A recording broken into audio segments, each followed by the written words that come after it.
स्वागत है आप सभी का एनएफ न्यूज पर। मैं हूं आपके साथ रोहित।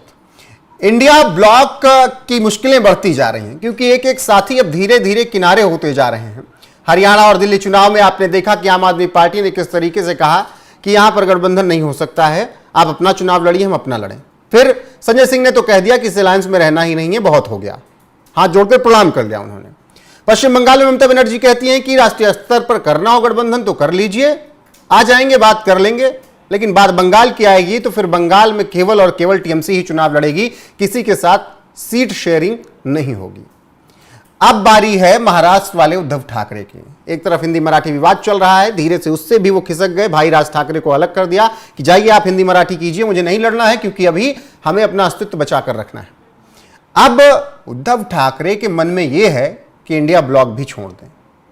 क्यों, इसी पर चर्चा करेंगे। मेरे साथ है पंकज प्रसून, वरिष्ठ पत्रकार। स्वागत है पंकज जी, बहुत बहुत। महाराष्ट्र में कहा जाता है, मुंबई में, कि फिल्में बहुत अच्छी बनती हैं, सिल्वर स्क्रीन पर एक से बढ़कर एक नज़ारे दिखते रहते हैं, लेकिन राजनीति भी कम नहीं है मुंबई की, एकदम सिल्वर स्क्रीन वाली ही है। आपने कहा कि उद्धव ठाकरे के मन में है कि मैं इंडिया छोड़ दूं, डॉट वाला। मन में नहीं है, उन्होंने साफ साफ कह दिया। सामना को दिए इंटरव्यू में उद्धव ठाकरे ने कह दिया है कि साथ रहने का कोई मतलब नहीं है। अभी बीएमसी के लिए दबाव बना रहे होंगे ना, हो सकता है।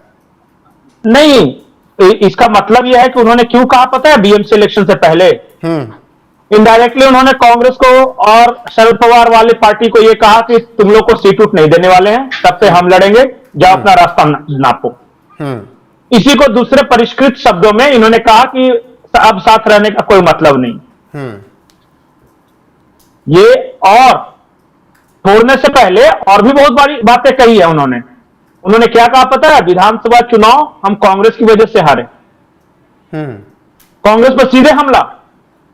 उद्धव ठाकरे ने कहा कि सीट बंटवारे पर आखिरी दौर तक बातचीत चलती रही, एनडीए के सहयोगियों के बीच झगड़ा चलता रहा और कांग्रेस के अड़ियल रवैये के कारण गलत संदेश गया और इस कारण हमारी हार हो गई।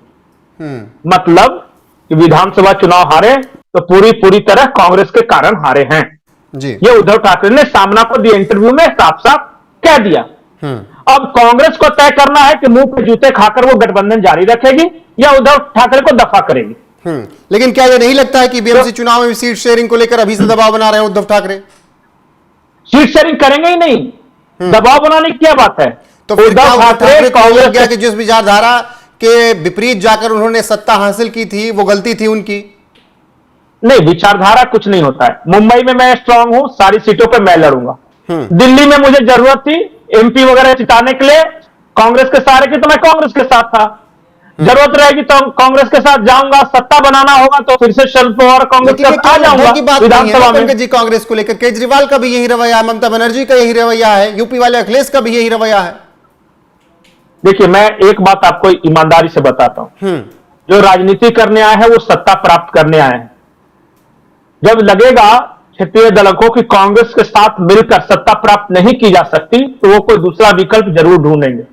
और आज बहुत सारे कांग्रेसियों को और बहुत सारे क्षेत्रीय दलों को यह लग रहा है और इसलिए वो अपना रास्ता तलाश रहे हैं। बोले कि यार कांग्रेस के साथ रहने पर तो 2029 में नहीं लग रहा है, 2014 से कितना इंतजार करें?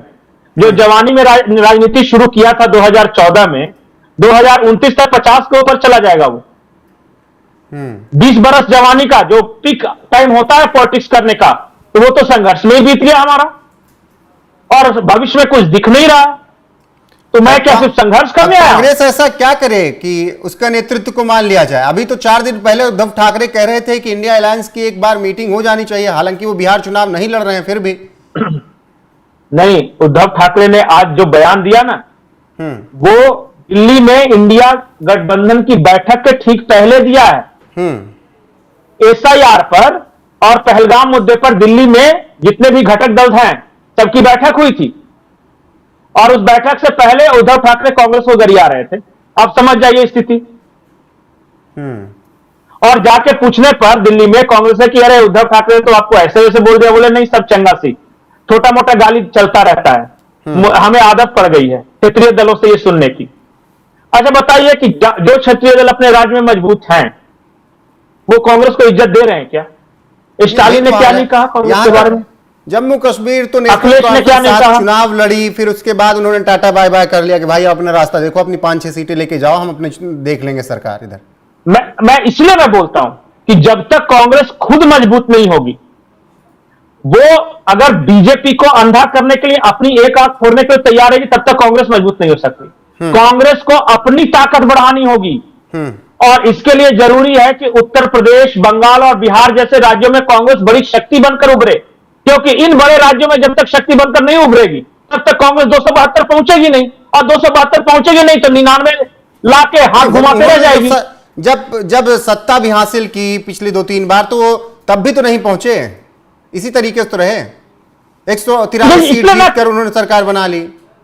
अच्छा, एक बार बताइए, सबसे ज्यादा सीटें लोकसभा के किन किन राज्यों में? आप 4 राज्य बताइए। बिल्कुल, उत्तर प्रदेश आ जाइएगा, पश्चिम बंगाल आ जाएगा, बिहार आ जाएगा, महाराष्ट्र आ जाइएगा। ये 4 मिला के सत्ता के करीब पहुंचा देते हैं किसी भी पार्टी को। और इन चारों में कांग्रेस, किसी में पता चला कि विधानसभा चुनाव 10-20 सीट पर लड़ रही है, 243 में से 50 सीट, ज्यादा ज्यादा 40 सीट। पता चला कि लोकसभा में अखिलेश जोरदान में दे दें, आरजेडी जोरदान में, ऐसे मजबूत होगी पार्टी क्या? आप ये चारों राज्य मिला के 200 से ऊपर सीटें हैं, और पता चला कि इन चारों राज्यों में आप लड़ ही नहीं रहे सीटों पे। और आज से बात नहीं है, 30 साल से 35 साल से आपकी पार्टी का कोई कैंडिडेट ही नहीं वहां खड़ा हुआ, तो काहे का कार्यकर्ता बनेंगे?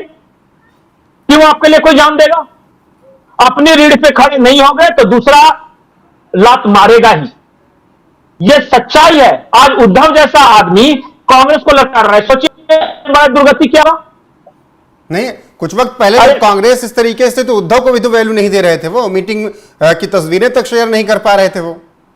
अरे तो इसलिए मैं कह रहा हूं ना कि कांग्रेस को आज से भी उत्तर प्रदेश, बिहार, बंगाल और महाराष्ट्र में संघर्ष की राजनीति शुरू करनी चाहिए, अपने दम पे लड़ना चाहिए। ठीक है, क्या होगा? एक चुनाव हारेंगे, कार्यकर्ता तो बनेंगे, नेता तो तैयार होंगे लोकल स्तर पे, तो अगले चुनाव में और कैसे, वो कहां क्षेत्रीय लड़ाई या जमीनी स्तर की लड़ाई लड़ रहे हैं? इन सब का कोई मतलब नहीं।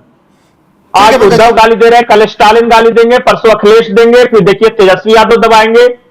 यही फजीहत वाली जिंदगी चलती रहेगी। बाकी वक्त है कांग्रेस को एक बार फिर से सोचने का कि कांग्रेस क्या कुछ कर रही है, क्यों हर क्षेत्रीय दल उनके ऊपर चढ़कर कह रहा है कि भाई आप पीछे रहिए, हम यहां नेतृत्व कर लेंगे, या तो हम इंडिया ब्लॉक में रहेंगे ही नहीं। पहले केजरीवाल, ममता बनर्जी, अखिलेश यादव की इस तरीके के बयान, और फिर अब उद्धव ठाकरे भी किनारा कर रहे हैं या कर चुके हैं।